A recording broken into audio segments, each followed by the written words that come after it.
Okay, folks, this is a subject that is near and dear to our hearts here on the Broadcasting on the Beach with Halftime Howie show. And since today, when you're watching this video, is National Preventing Bullying Day, you can notice we're all wearing blue to support. But it's a huge topic. It goes on. Sadly, I just read a few weeks ago, a 12-year-old girl took her own life because she was severely bullied, and actually one other girl cyber bullied her and said, why don't you kill yourself? And that's exactly what she did. And you read these horror stories all the time. So, but from today on, it's all about making a difference. And we have a great panel tonight, and we thought that we want to hear people talking from the heart, their experience dealing with bullying. So we're going to start with Tal. Tal, you grew up in Oceanside. When did you first experience bullying? When did it first hit you? I feel like with every person that's growing up, that everyone experiences bullying at least once in their lifetime, whether it be in school or, unfortunately, there are cases where people get bullied at home. I feel like it's always been there, but it really escalated around 7th, 8th grade, and it happened again around sophomore year, junior year of high school. And the best way to overcome it, because it is something that is really hard to handle, especially when you're alone, is know that you're never alone. I was fortunate enough to have a really great friend and support system who she helped me go through it. She helped me go through it, and I honestly can't thank her enough, because that was the first time that anyone has ever stood up for me. So because of her, I have become a stronger person today, and I also have to thank my parents for such a wonderful support system back home, because even when I was having troubles in school, I would always come home and my parents would always be very, very open with me, and they were always accepting of me no matter what. And so honestly, that's when I experienced bullying. And it happens. I'm just really fortunate enough to have such a strong support system in my life. That's great.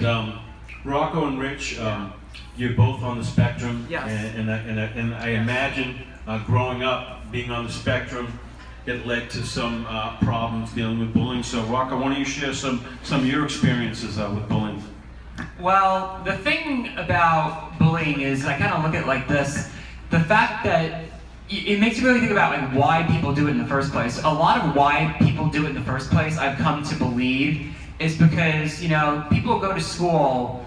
Some people who go to school really don't feel like they're really motivated to be there, so they need something to take out whatever aggressions they have personally, whether it's aggressions about how they feel about themselves or how they feel about, you know, being in school in general. They need something to take it out on, and unfortunately they look for like the person that has like the most like is the weakest link. And there were many times where I became the weakest link for people, and it's always horrible, because, you know, you feel like, you know, you just want to get through school, you want to, you know, focus on, you know, getting your education. You have to deal with people that are kind of not in the same boat as you are when it comes to you know, why you're in school and all that. But that's how I look at it, because I feel like a lot of it not always has anything to do with me. That's why I think, honestly, people look for such an easy reason to bully somebody. It could be like the most minuscule thing imaginable, but I think that's why they do it, because they need some sort of excuse to kind of,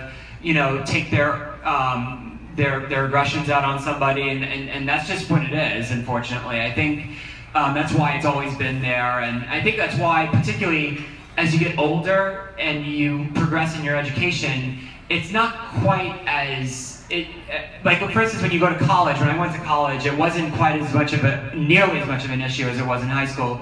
In high school, everybody has to go to high school, regardless of whether or not you're doing well in school to begin with. So, you know, as you get older, you learn that you know, people that are of a lower skill set than you, education-wise, tend to be weeded out. So I really come to be rather philosophical about, dealing with bullying and stuff like that.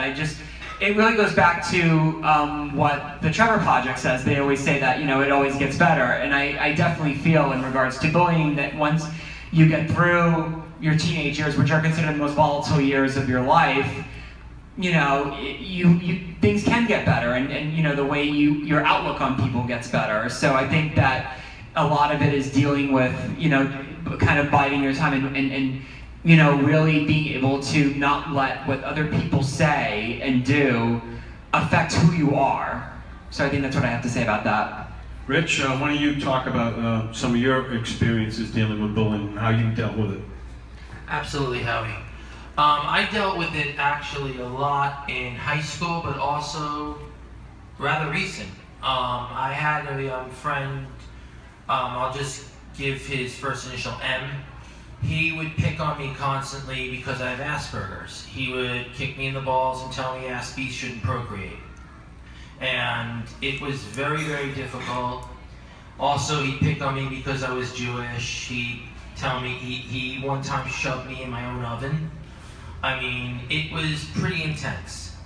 And I ended the friendship with him because of a friend of mine, Julie, who has given me overwhelming support. She's the reason I'm actually telling people about this, because otherwise I probably would have kept it to myself. But she feels that people need to know and people need to realize that bullying in a weird kind of way is like child abuse, because you ultimately turn, I for a brief period became a bully because of it. And I'm very ashamed of it.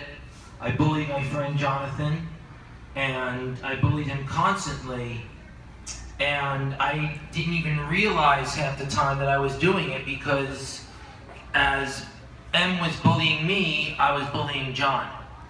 And John was my best friend. But a lot of things happened, very personal stuff. But I ended the friendship with Jonathan because, one, he had a heart condition, and two, I just didn't want to be that person anymore.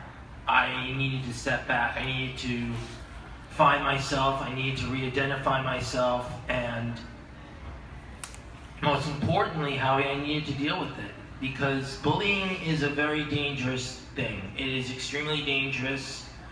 I rank it up there with drug abuse, because you are messing with the person's head. And when you mess with the person's head, you can do severe damage. And to me, only recent have I come to terms with how much damage M did to me. And I'm dealing with it.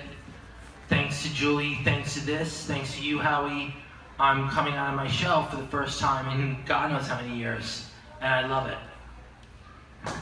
Okay, very well said. And here in the Long Beach area, about 2 years ago, we dealt with a horrendous tragedy. A 13-year-old student, Brendan Carr, took his own life, and that really, really rocked our community.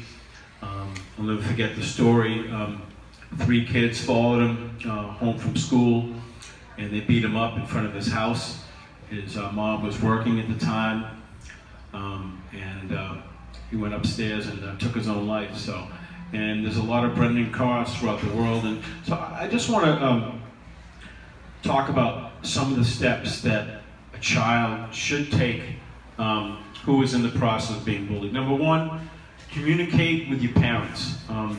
I've heard stories where kids go to school and they feel ashamed, and the parents ask them how's things are going. Oh, fine. And they don't tell the parents exactly what's going on. Also, reach out to the school, reach out to the dean, reach out to the guidance counselors, reach out to your teachers. The school should take steps to help you. And the other thing too is that we've dealt with, and it's happened to me personally, that we used to have a member of our show that called me up one day and told me he wanted to take his own life.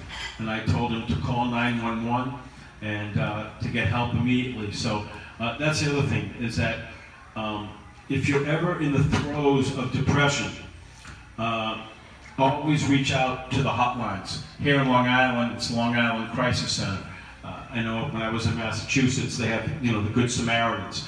But if you're ever depressed or you need someone to talk to, there are trained professionals who know how to deal with depression and anxiety and all the issues that people deal with. So never feel that you're alone. There's always people out there that are willing to help you, especially with, you know, the trained professionals, and also, you know, therapists, you know, people who are experts in the field. So always reach out, because in today's society, let's touch on this. I just feel in today's society, if kids are a little bit different, other kids will pick on it. Yeah. Whether you're gay, whether you're overweight, you might be the new kid in school, and they'll, oh, he's the new one, she's the new one, they'll pick on you. Whether they don't like the way you dress, anything a little bit different, Right. kids can be extremely cruel. Yes. Let's talk about that, about when you come out, some people just can be so cruel to anyone a little bit different who doesn't fit the norm. You mean like, what do you mean? Like when you come out and you say, look, I'm a member of LGBT, and you know, I'm different, and some kids you know, just pick on you for that one reason alone. So, it's funny you say that. I actually came out when I was about 17, 18 years old. So, I never had the issue of people picking on me because of it, but because I wasn't like everyone in my surrounding area. Everyone picked on me because I was considered a minority. I was one of the few Jewish people in the school. I wasn't super buff. I was very, very skinny. I had really, really long hair. I had a big nose. And I was not as masculine as most of the guys in the school. And because I wasn't that generic guy that everyone in Oceanside loved and was a party guy and dressed in like the basic clothings, a lot of people took me as someone who's very weird, without really getting to know who I am as a person. So I have dealt with a lot of struggles, and I think before you judge someone, it's always good to get to know someone. Everywhere you go, you will always be judged. And that I've learned. I learned that when I was in middle school, I learned that when I was in high school, and even when I went to college. Everyone's always gonna judge you. And the only advice that I have for people who are getting bullied is to always be yourself. Don't let anyone change you. Because whenever I was told to change for people, I would change, and as a result, nothing would happen. You get some praise because you're conforming to that mold, but who are you making happy? The only person that you should make happy, first priority, first and foremost, is yourself. And that's something that I'm still learning to this very day. And it is a long battle, but always remember to stay true to yourself, because other people don't matter. It may seem like it is forever. It may seem like that torture is forever, whether you're in middle school, high school, elementary school, but it's so temporary. It's so temporary. Once I finished high school, I was able to finally breathe. And I realized I don't need to be someone else, and I shouldn't care about what anyone else thinks about me, because as much as there are people that dislike me, there are also people that really do love me and really do care for me, and those are the people that I should be focusing my energy on, not people that, you know, that gave me pain. I do not even give those people the time of day. That's why in this conversation, it's not even about being in any part of community, whether it be LGBT or a person of color. It doesn't matter what you are, who you are, or where you come from. Because at the end of the day, you are your own person, and you have so much to offer in this world. You are in this world for a reason, whether you believe in anything. You came here for a reason, and you gotta stay true to yourself no matter what.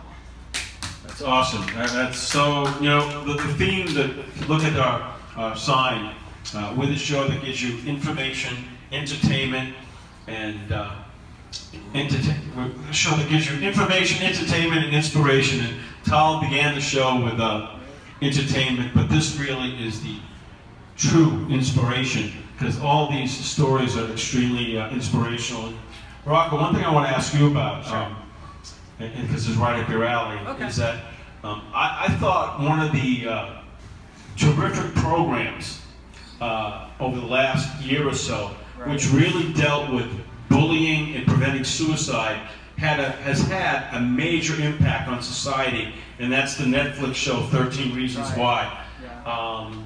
Very powerful, and I think that it's so important to have shows like that, because there are a lot of kids like that can identify with what some of those kids went through. Talk about, in your opinion, you know, the impact 13 Reasons Why had on our society, that it was such a heavy, intense show.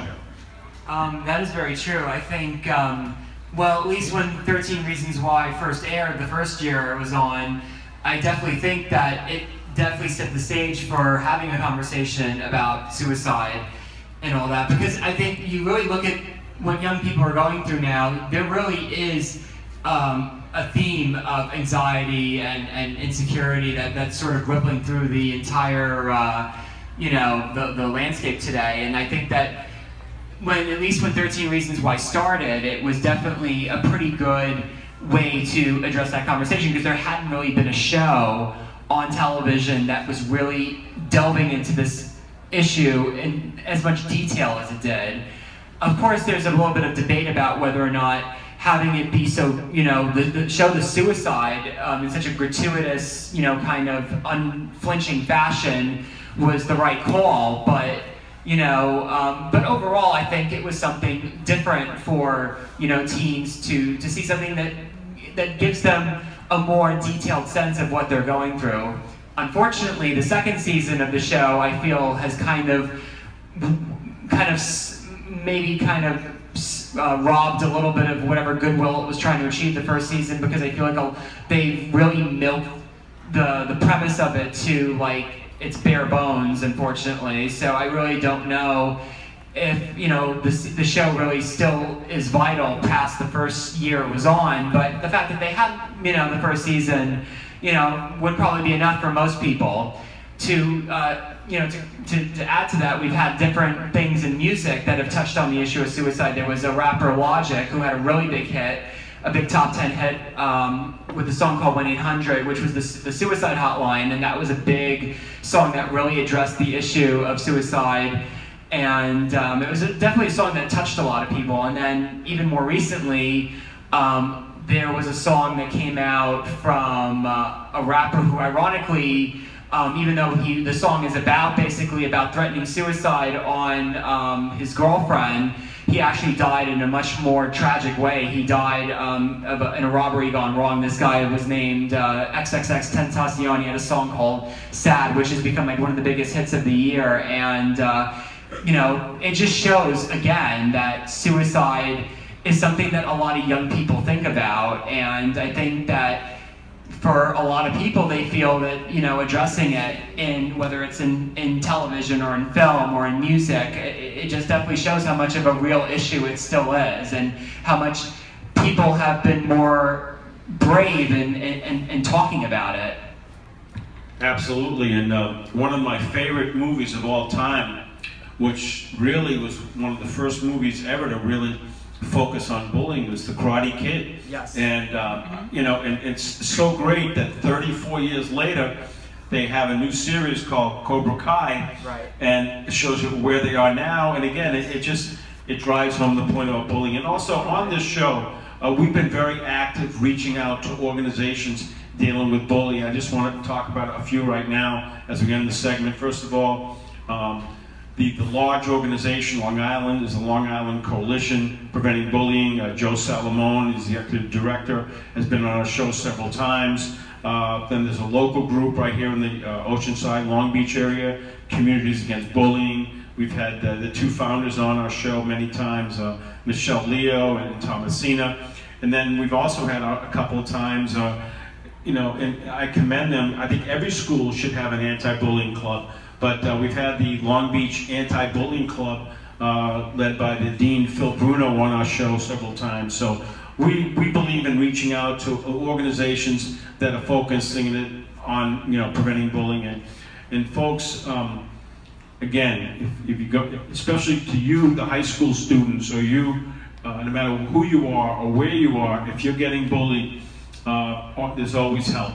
Never feel like you're alone in this world. There's always help. And I just want to thank our panelists for all sharing and speaking from the heart. Tal, Rocco, and Rich, and we'll keep this. We'll keep the word out there, and we'll keep promoting preventing bullying, because it's so important to help every child out there in our community. So thanks for our panel. Great job, folks. Thank you. That was very good. Yeah, that was awesome.